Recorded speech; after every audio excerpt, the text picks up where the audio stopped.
Hey, Skylar here with your news digest for July 13th. Grok Build is quietly sending your secrets to xAI. Stanford found a clever way to train agents on their own failures, and the EU is coming for teens on social media. Let's get into it. First up, and this one's a big deal for anyone using coding agents.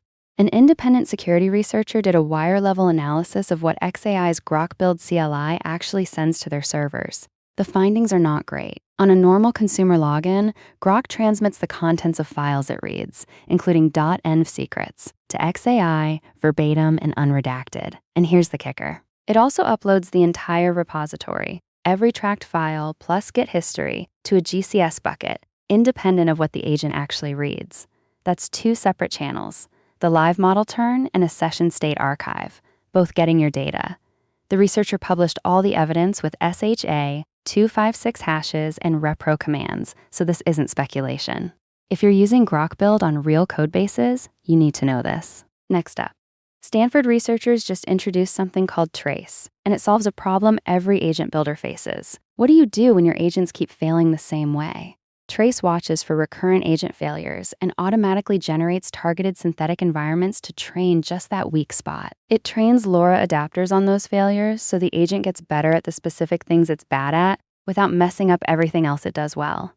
It's a training system that treats agent failures not as bugs to fix one at a time, but as curriculum for improvement. Smart. On a related note, Prime Intellect released Verifiers version 1, and this is infrastructure, not a model.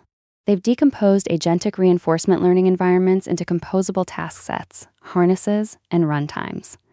The idea is that instead of building one-off evaluation setups for every agent you train, you mix and match verified components. For teams scaling up agent training, this kind of standardized plumbing matters more than flashy demos. Switching to policy, the EU is pushing for binding age-appropriate restrictions on social media platforms for teenagers. European Commission President Ursula von der Leyen said directly that platforms need age-appropriate restrictions. The Verge reports that this is part of a broader EU push on online child safety, and the language suggests actual regulation is coming, not just guidance. If you're building anything with user-generated content or social features, age verification and teen safety defaults are about to become a hard requirement in the European market. And finally, Waze is getting a Gemini upgrade.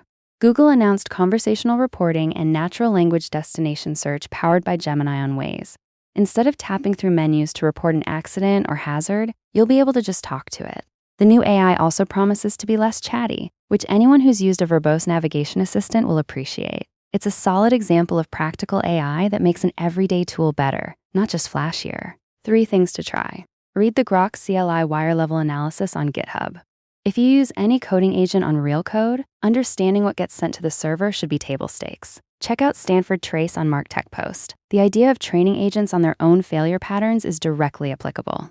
And if you're building agent training pipelines, Prime Intellect Verifiers is worth a look for the composable eval framework alone. That's your digest. Full details and links are on the site. Catch you next time. Bye.